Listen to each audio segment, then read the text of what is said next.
I've been a small-town cop for 12 years. There's one case that still scares me.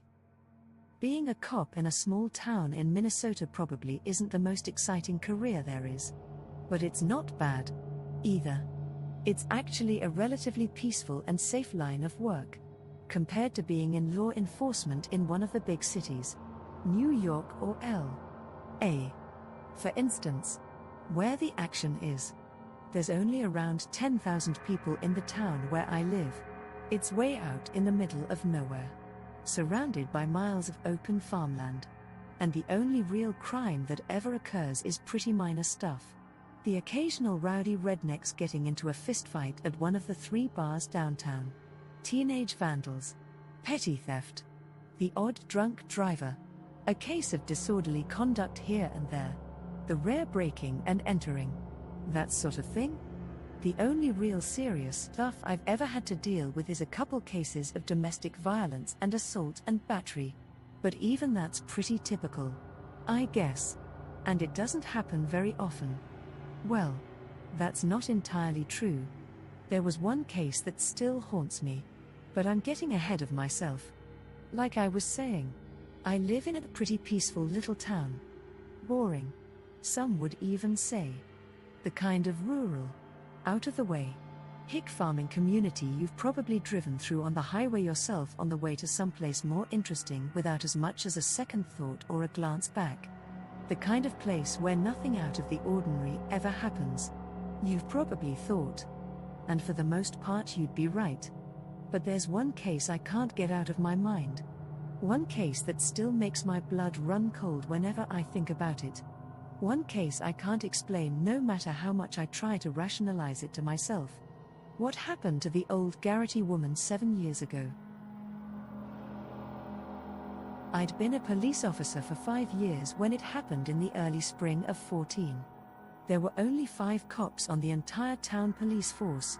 Me, my partner Jerry, Pete and Vance, who both worked the night patrol, and the police chief, plus Karen, an older woman who was a retired librarian and worked part-time as the dispatcher. The police department was located in the town municipal building and consisted of 2 offices, one for the chief and one for the rest of us to share, and 3 jail cells in the rear, and the 3 of them were never all occupied at the same time. It was an overcast, rainy afternoon in late March/early April. Me and Jerry were in our cruiser on a routine patrol around town when Karen's voice came over the radio telling us there was a possible 10 to 82 in progress at the Garrity house on Turner Road. For those of you who aren't in the know, a 10 to 82 is police code for a burglary. We acknowledged, then changed directions, heading for the Garrity home. I wasn't unduly concerned about the call. I already had a pretty good idea who had made it. Eileen Garrity was an elderly widow who lived in a rundown farmhouse on the outskirts of town. She was probably around 65 or 70 years old and had lived alone since her husband had died of a stroke 3 years before. They had 2 adult children, but they both lived out of town and never visited her. Since her husband's death, she had developed something of a reputation for being eccentric, to put it nicely, or crazy to put it not so nicely. She was a shut-in who rarely left her home and had her groceries delivered once a week. Basically, a crazy cat. The cats. The reason she was considered crazy was because she had become pretty flaky and paranoid since being widowed and had called the police department on multiple occasions for everything from hearing intruders moving around in her attic to seeing UFOs in her cornfield. There were probably at least a dozen others, too. All her calls turned out to be false alarms. Of course. The burglars she claimed were hiding in her attic turned out to be a pair of raccoons that had slipped in under the roof, and the U.F.O. dots were probably just jets flying overhead from the National Guard base 50 miles west. Me and Jerry and Pete and Vance had all visited her home before during our respective shifts. We never got frustrated with her or gave her a hard time about it, and usually indulged her, inspecting her house and property to calm her nerves. She'd relax, thank us, we'd leave, and the process would repeat itself in a couple weeks or a couple months. Honestly, Our infrequent trips to her house were probably the only real highlight of what was a rather dull and unexciting job. When we told the chief about Mrs. Garrity's latest emergency, Bigfoot was sneaking around her yard, or there was a giant anaconda lurking in the basement, he would just shake his head sadly. When Vance and Pete were the ones who had to deal with her, they'd tell us all about her most recent ordeal when me and Jerry saw them at the end of their shifts and the start of ours. They'd usually smirk in a mean-spirited way and Pete would twirl his finger next to his temple before they left. Jerry and I just felt sorry for the old woman. It couldn't have been easy for her. A frail, nervous, lonely woman living all alone in that old crumbling house with no friends or close family. I suspected she might be getting senile, or maybe entering the early stages of Alzheimer's or dementia. We worried about her living there by herself, almost a mile from the nearest neighbor. If her health suddenly turned bad or she had an accident and couldn't call for, there wasn't really much we could do about it. A couple times I looked up the numbers of her daughter and son and tried calling them about possibly placing her in an assisted living home or a mental health. The one time I managed to reach her son. As I was explaining his mother's situation to him, he interrupted me, telling me he was too busy at the moment and would call me back, then abruptly ended the call. He never did call me back. From then on, they always happened to be unavailable, and never answered any of the voicemail messages I left them. So Jerry and me turned onto Turner Road and drove up to Mrs. Garrity's house on the grey, rainy early spring day, certain that the old woman was just overreacting yet again to something relatively minor and her imagination was playing tricks on her. She was waiting for us outside on her porch when we pulled to a stop. I'll never forget how she looked. It shocked me. She'd always been a thin, frail woman. The other times we had been out, we hadn't seen her in probably a couple months since her last false emergency, and she had changed drastically since then. Now she was gaunt, almost emaciated, her cheeks hollow and dark rings around her bloodshot, sunken eyes. Her grey hair was tangled and didn't look like it had been washed in days, maybe weeks, and the dress she was wearing was wrinkled and dirty. Her physical appearance was alarming enough, but there was also something about the way she was staring at both of us with those dark, dull eyes that seemed to look at us, through us, and past us all at once. It reminded me of old photos I had seen of American soldiers in Vietnam. The blank, expressionless, shell-shocked look of someone who had been through more horror than any ordinary person should have to endure. Me and Jerry exchanged a shocked look, then got out and approached the old woman. "What seems to be the trouble, Mrs. Garrity?" Jerry asked her amiably, trying to keep his voice nonchalant. "There's something in my house," she told us in a flat, toneless voice. She was shaking slightly, a woman on the verge of total physical and mental exhaustion. The way she phrased it, "not someone but something," made me raise my eyebrow. "Well, you just wait here and we'll go have a look and make sure it's safe," I told her, trying not to sound too patronizing. I looked to Jerry and nodded. We drew our pistols and stepped past Mrs. Garrity, cautiously entering the house. We did a routine sweep of the first floor, guns leveled, then headed upstairs. It only took about 5 minutes to check out the house. We had done it so many times before we had the layout down pat, and there was no sign of any intruders or evidence of a breaking and entering. But I saw plenty of other things that disturbed me deeply. For one thing, the place was a total mess. The house was already pretty decrepit, but Mrs. Garrity had still taken pride at how clean she kept it, and it had always been spick and span on our earlier visits. Now dirty dishes were stacked high in the kitchen sink. The counters were dirty, and trash and dirty laundry littered the floors. I also noticed that Mrs. Garrity's pillow and blankets were lying rumpled on the couch in the living room. The surface of the coffee table in front of it was cluttered with half-drunk cups of coffee, open containers of food, a Bible and a rosary. It looked like she'd been eating and sleeping in the living room for some time. When we went upstairs, sure enough, The bed in Mrs. Garrity's room was bare and the room itself looked like it had been vacant for quite a while. There was also something in the living room that really alarmed me. Leaning in one corner was an old double-barreled shotgun that had probably belonged to her late husband. Jerry picked it up, broke it open, and found 2 spent shells in the chamber. He took one out, sniffed it, then told me the gun had been fired very recently. We also discovered something else bizarre. All the mirrors in Mrs. Garrity's house had been shattered, and every closet door had been boarded shut. The one in the front hall on the first floor had a huge hole blasted in the center of it, smaller holes pitting the splintered wood around it. You didn't need to be Sherlock Holmes to deduce that Mrs. Garrity had fired her husband's shotgun into that. Why? What the f*** had happened here? Jerry shot me a perplexed, questioning look. I shrugged, clueless and equally baffled. Finished with our inspection of the house, we put away our pistols and turned around to go back outside. Mrs. Garrity was standing in the room behind us, staring us with that unnerving, blank expression. Both of us almost jumped a foot in the air, startled. Neither of us had heard her enter. Jerry regained his composure and flashed her a fake, reassuring smile. "We don't see any sign of him, Mrs. Garrity. He must have slipped out the back. You're safe now." She didn't relax or appear relieved like she had the countless other times we had humored her. Her face seemed to twitch and some new look dawned in her eyes. It took me a moment to identify it. It was a look of pure, hopeless doom mixed with utter terror.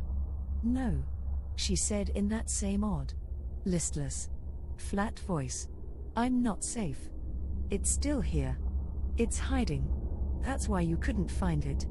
And after you leave, it'll come back for me." Then she began to quiver.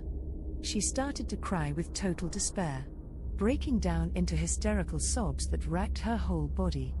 Jerry and me looked at each other, concerned. We went to the old woman and comforted her as best as we could, guiding her over to her couch and sitting her down with us on either side of her, coaxing her gently back to a state of calm.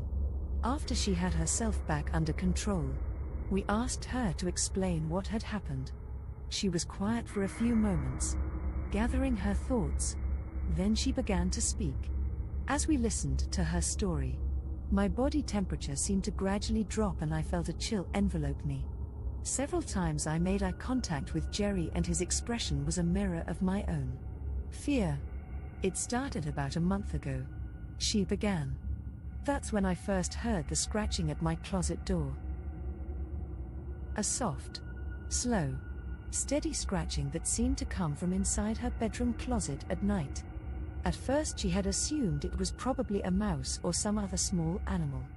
Except the scratching seemed to come from too high up to be the work of a mouse. Whenever she opened the closet door, always after the scratching had ceased, there had been nothing there. Several times she had started to open the closet door while the scratching was in progress to get to the bottom of it once, and for each time she had grasped the knob she had been overwhelmed with a sudden, irrational sense of unease and had been unable to do it. The scratching sounded too deliberate, too deceptively harmless, as if something was trying to lure her into opening the closet door. To be safe, she had started locking her closet door at night. Over the next several nights, the scratching had gotten louder and more urgent, as if something was trying to tunnel its way through the wood. One day, she opened her closet door and found claw marks on the other marks that were 6 feet off the ground. Claw marks that looked like they had been made by fingernails. The horror had really started for Mrs. Garrity about a week after she had first heard the scratching sounds. One night she had awoken to a voice softly calling for her. A voice that seemed to be coming from the locked closet door. She was bewildered, even more so because she recognized that voice. It belonged to dead husband. Bill's voice had pleaded for her to open the closet door, telling her that God had sent him down to take her up to heaven where they could be together again. And young. Like they had used to be. Forever. At this point Jerry had looked at me, wide-eyed, from the other side of the couch. "Then what happened?" I prodded her gently. I thought I was dreaming, Mrs. Garrity said. I thought it had to be a dream. Poor Bill had been gone for 3 years. And since I was having a dream, I didn't see no harm in doing what he was asking me to. I got out of bed and went to the closet. I reached for then I stopped. Something didn't seem right. It was Bill's voice and it seemed perfectly. Somehow, it was wrong, too. The way he wasn't like how Bill used to talk. It was like a stranger was using Bill's voice. Trying to trick me into opening that closet doesn't make much sense, does it? Actually, nothing she was telling us made sense. But we just asked her to continue telling her story. Bill or whoever or whatever was using his voice had continued to beg her to unlock the closet. When she had refused, the voice had changed, becoming harsh and belligerent. It had angrily demanded she open the door, and when she had still refused, it had begun to shout at her, using profanity and making obscene threats, things Bill never would have said to me while he was alive. Before beginning to pound violently on the door, the voice had begun to change, no longer sounding like her late husband's. It had become deeper and distorted until it didn't sound human. In terror, she had fled her bedroom and spent the night on the couch downstairs. Eventually, the pounding and the threats had stopped. Mrs. Garrity. Jerry politely interrupted her at this point. Why didn't you call us at the police station when this happened? She was silent for a moment. Then a small, bitter smile formed on her lips. I thought you'd think I was just imagining it, she told us. I know people in town think I'm a crazy old lady. And I've had you all out here so many times before for things that turned out to be nothing. I thought maybe it was all in my head and I didn't want to bother you about it. Things had escalated pretty quickly from there. The pounding and threats had continued every night. She had been too scared to sleep in her bedroom and had started sleeping on the living room couch. Then one night the pounding had begun. Not just on her bedroom closet, all the closet doors at the same time. Like there were people in all of them trying to get out all at once, she told us. But it was the same voice in every closet. The same horrible voice. In fear, she had nailed all the closet doors shut to keep the thing, whatever it was, from coming out to get her. Then, about 2 weeks ago, something even more terrifying had happened. She had been in her bathroom and was washing her hands in the sink, when she had looked up into the medicine cabinet mirror. Here she paused. What did you see? Jerry asked her. I saw it, she said in a choked whimper. I saw its face instead of my own. It was wearing a black robe with a hood, and its face was just a grinning skull. A skull with horns. Its eyes were red. The eyes of the devil himself. I don't mean I saw it standing behind me in the mirror. It was in the mirror itself. I felt a shiver crawl up my spine. It reached out of the mirror. It didn't have hands. It had claws, and tried to grab me. In horror she had thrown a bottle of lotion at the mirror, shattering the glass. Then, to be safe, had done the same to all the other mirrors in the house. How could you stay in this house with all of that happening to you? I asked her. She shrugged sadly. I don't have anywhere else to go, and no one who'll take me in. The nights were awful, but it was always better during the days. At least then I could get some sleep. It always stopped by morning and never happened during the day. She suddenly shuddered. Until 3 days ago. Then it started happening all the time. Day and night.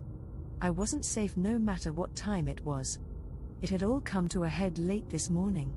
The pounding had gradually gotten more violent and forceful until all the closet doors were rattling in their frames. Mrs. Garrity knew that even with the boards nailed over them, it was only a matter of time until that thing broke through. In desperation, she had begun praying and reading from that had only caused the entity in the closet to laugh at her mockingly. Finally, she had gotten out Bill's shotgun and fired it through the closet door. For a minute or so, there wasn't a sound, she told us. I started to think it was finally over. Then, I saw those red eyes burning in the dark. In the hole the shotgun had made. It chuckled and it said one word to me. What word did it say? I asked her. Tonight, she said, and began to tremble. She lowered her head into her hands and began to sob again. Jerry and I were silent for some time, trying to absorb what she had just told us. We looked at each other, deeply troubled by her story. Neither of us actually believed it, of course, but it was obvious the poor woman was deeply disturbed. She was having some kind of nervous breakdown. Maybe her frayed grip on reality had finally snapped, or maybe old age was taking its toll on her mind. One thing was clear. It wasn't safe for her to be alone anymore. Especially not here. It was not healthy for her. Hell, for all we knew. Maybe her paranoid delusions were the result of some dangerous type of mold that had formed in the house. Jerry and excused ourselves for a moment, then stepped outside to talk in private. We both agreed she needed help. She needed to be institutionalized. But for now, it was best she stay somewhere else. We went back in and told Mrs. Garrity she was coming with us. She was going to spend the night in a motel room in town. And tomorrow, Jerry added, we were going to find a priest who would come and exorcise the evil spirit that had been bothering her, getting rid of it once and for all. She broke down again, this time crying in relief, and hugged me and my partner, thanking us over and over again. We drove her to a cheap motel in town and checked her in. Her mental state already seemed to have improved in that short amount of time being away from that house. She smiled and told us she couldn't wait to finally get a night of decent sleep without having to worry about that thing banging on the doors. I think mostly she was just glad she wouldn't have to be afraid anymore of the entity she was convinced was lurking in her house. We both smiled at her and said goodbye, getting in the cruiser and driving away. Our smiles faded as soon as we pulled away from the motel. We drove in grim silence. We both liked old Mrs. Garrity. In spite of all the times she had made a nuisance of herself to the police department with her bogus calls and her erratic behavior. We were sorry her mental state had deteriorated to such a point that she could no longer look after herself. We told the chief her story when we got back. He sighed sadly and nodded, agreeing that she had to be committed somewhere. Tomorrow, him and me were going to drive out and personally visit her son and daughter and explain to them what was going on. And if they still refused to do what needed to be done, the chief would see to it himself that Mrs. Garrity got the help she needed. But we never got the chance. The last time we ever saw Mrs. Garrity was when Jerry and I left her at the motel, around 4 a.m. The next morning, I was awakened by an urgent phone call from the chief, telling me to get over to the motel as soon as possible. He wouldn't say why over the phone, but I already had a hunch it had something to do with Mrs. Garrity. I felt an awful sense of dread as I got dressed. I wondered if maybe she had taken her own life in her motel room after we had left her. When I arrived outside the motel, my fears were confirmed when I saw crime scene tape blocking the door to Mrs. Garrity's room. The chief, along with Jerry and Pete and Vance, were gathered outside, plus a couple cops from the state police and a pair of detectives from the city. The chief greeted me with a grave expression as I approached. He told me Mrs. Garrity was gone. At first I thought he meant she was dead. Then, seeing the solemn look on my face, he clarified himself. She was literally gone. I looked at him, confused. I saw something in his eyes I had never seen before. Something that caused a ripple of fear in my heart. The chief was scared. He told me he didn't know what to make of it himself. People in the neighboring rooms had heard blood-curdling screams and sounds of violence coming from Mrs. Garrity's room around 2 a.m. Then nothing. They had called the police department. Pete and Vance had been the first to arrive. They had pounded on the door, but there had been no response. They had forced the door open. When they saw what was inside, They had called the chief himself. What did they find? I asked him. Maybe you ought to come see for yourself. He told me, leading me to the doorway and under the crime scene tape. He explained to me that they had found no sign of forced entry, and that the door and windows of the motel room had all still been locked from the inside when Pete and Vance showed up. I took a look around, feeling blood cold as ice coursed through my veins. There was fresh blood splattered around the room. On the walls, the floor, bed, even the ceiling. The blood-stained bedsheets had been ripped away from the mattress, as if someone had desperately tried holding onto them as they were pulled out of bed. There were 10 very thin trails of blood on the carpet, leading away from the bed. 10 thin trails of blood that had been made by 10 desperate, terrified fingers clawing for purchase as their owner was dragged away. I followed the bloody finger marks across from where they ended. The closet.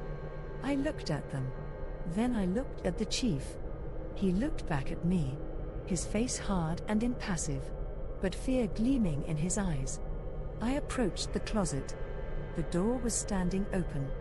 I stood there, looking in for some time. The closet was empty. Completely empty. There wasn't even blood on the floor. They never found Mrs. Garrity. That was a good read. Stranger Things at 3 a.m. Really well written. What a thing to live through. I hope you ever find out what happened to her. Or maybe not. Well written. Thank you for sharing. This is the best thing I've read so far. This was really good. Well written with 3-dimensional characters. Good job. Wish me luck sleeping tonight. r/nightmare fuel Amirite. Wow. Lord, that's peeped up. I remember during my satanic phase I woke to see an eerie red light come from my kitchen, and in an eerie blackness I always kept it on, flanked by neon pointing arrow signs pointing inward that looked like the ones used at strip clubs. At the top was an exit sign. To make sure I wasn't dreaming, I closed my eyes and then reopened them. I wasn't scared of that speep, so I just went back to sleep. Another time I saw and heard a portal. A hole developed to the front of my studio with the same eerie black and eerie red light coming from there. When it opened, it sounded like a rip in time. I saw this when I came out of meditation. I closed, then opened my eyes, and it opened again, sounding like a tearing in time, like the opening of a jeans zipper. I think something was trying to take my soul. Liar.